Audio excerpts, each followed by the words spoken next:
And is the worst over, do you think, for Softbank? Yeah, well, we do. Our valuation on Softbank is 6,800 Japanese yen, so about 10% above the current stock price. And I think that the worst is over. I mean, of course, if the equity markets, went backwards again strongly, then obviously that would impact on Softbank. But I think in general, they're in a much better shape now than what they were 3 months ago. We, of course, had a number of those troubled tech investments. Do you have confidence in the management direction now in the company?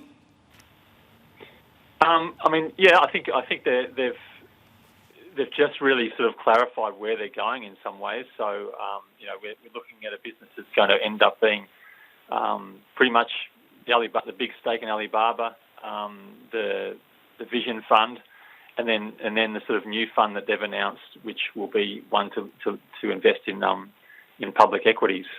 So it very much is now an investment holding company, and that's part of the reason why they're not really focusing on operating profit as a metric to look at, which is what you mentioned in the intro.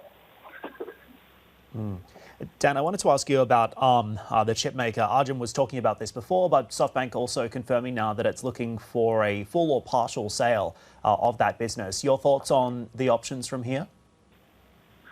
Well, I think if they can get a sale away, I think that's probably a good thing for the company. ARM's currently making about $2 billion US in revenue, but it's making a loss. So it's very difficult for financial investors and most analysts to justify a $32 billion valuation, which is what they paid for it.